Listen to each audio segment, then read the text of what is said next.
भारत त्योहारों और सांस्कृतिक कार्यक्रमों का देश है जो देश के विभिन्न हिस्सों में पूरे वर्ष खुशी और उत्साह के साथ मनाए जाते हैं। छठ पूजा दिवाली के एक हफ्ते बाद मनाए जाने वाले सबसे महत्वपूर्ण त्योहारों में से एक है।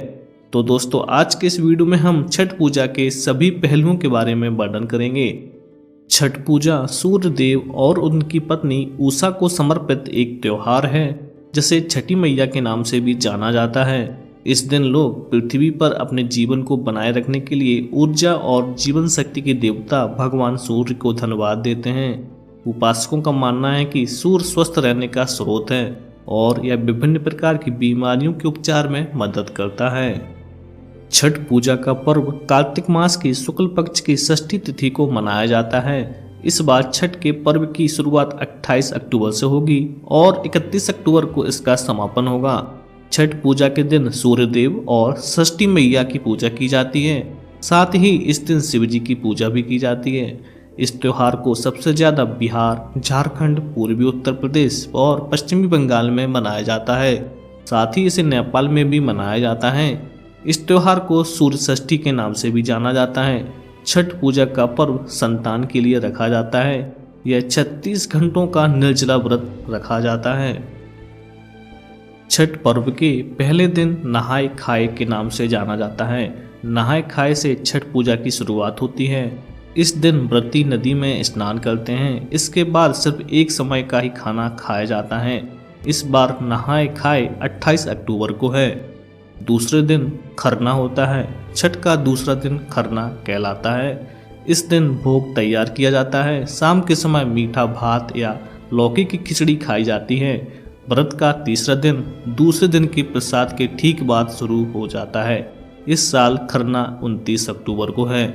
छठ पूजा में तीसरे दिन को सबसे प्रमुख माना जाता है। इस मौके पर शाम के समय भगवान सूर्य को अर्घ्य देने की परंपरा है और बांस की टोकरी में फलों, ठेकुआ, चावल के लड्डू आदि से अर्घ्य के सूप को सजाया जाता है।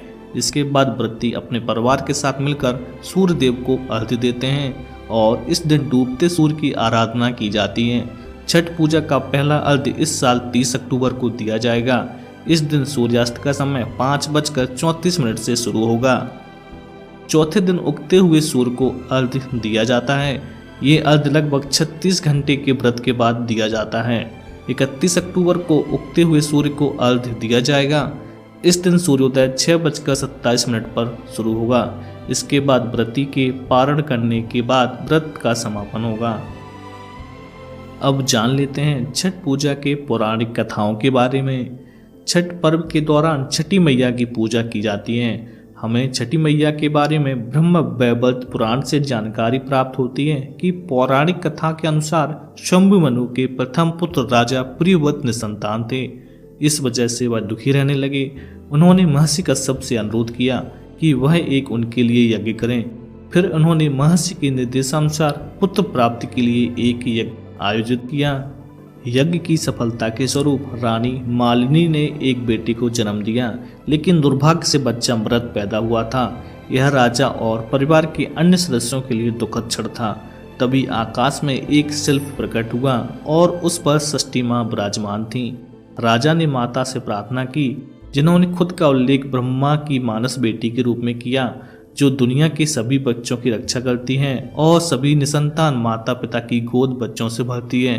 देवी ने अपनी शक्तियों से बच्चे को जीवन दिया, जो राजा के लिए एक वरदान था। माता की कृपा से प्रसन्न होकर राजा ने कृतज्ञता पूर्वक छठी माता की पूजा की। तभी से छठ पूजा का एक व्यापक परंपरा बन गई है। छठ पूजा के अनुष्ठान बड़े ही कठोर होते हैं, जो कि 4 दिनों की अवधि में मनाए जाते हैं। इनमें पवित्र स्नान, उपवास, निर्जला व्रत करना, लंबे समय तक पानी में खड़े होना और प्रसाद और अर्घ्य देना शामिल हैं। आमतौर पर इस पूजा में महिलाएं शामिल होती हैं, लेकिन बड़ी संख्या में पुरुष भी इस उत्सव का पालन करते हैं, क्योंकि छठ पूजा कोई लिंग विशिष्ट त्योहार नहीं है। इसमें सभी लोग हिस्सा लेते हैं, जैसे स्त्री, पुरुष, बूढ़े, जवान, सभी लोग इस त्योहार को बड़ी भक्ति भावना से मनाते हैं।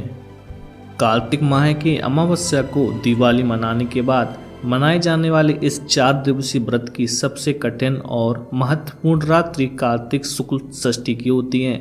कार्तिक शुक्ल पक्ष के षष्ठी को यह व्रत मनाए जाने के कारण इसका नाम छठ व्रत पड़ा। छठ का व्रत एक कठिन तपस्या की तरह है। यह छठ व्रत अधिकतर महिलाओं द्वारा किया जाता है। कुछ पुरुष भी इस व्रत को रखते हैं।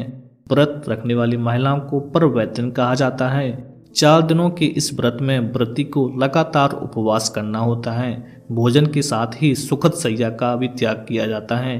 पर्व के लिए बनाए गए कमरे में व्रती फर्श पर एक कंबल या चादर के सहारे ही रात बिताती है। इस उत्सव में शामिल होने वाले लोग नए कपड़े पहनते हैं जिनमें किसी प्रकार की सिलाई नहीं की गई होती है।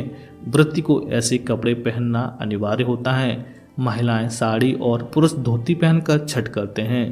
छठ पर्व को शुरू करने के बाद सालों साल तब तक करना होता है जब तक कि अगली पीढ़ी किसी की विवाहिता महिला इसके लिए तैयार ना हो जाए।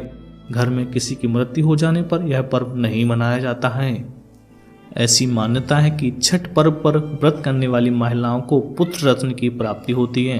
पुत्र की चाहत रखने वाली पुत्र की कुशलता के लिए सामान्य तौर पर महिलाएं यह व्रत रखती हैं। पुरुष भी पूरी निष्ठा से अपने मनोवांछित कार्य को सफल होने के लिए व्रत रखते हैं। एक मान्यता के अनुसार लंका विजय के बाद रामराज की स्थापना के दिन कार्तिक शुक्ल षष्ठी को भगवान राम और माता सीता ने उपवास किया और सूर्य देव की आराधना की। सप्तमी को सूर्योदय के समय पुनः अनुष्ठान कर सूर्य देव से आशीर्वाद प्राप्त किया था। एक अन्य मान्यता के अनुसार छठ पर्व की शुरुआत महाभारत काल में हुई थी। सबसे पहले सूर्यपुत्र कर्ण ने सूर्य देव की पूजा शुरू की। कर्ण भगवान सूर्य के परम भक्त थे।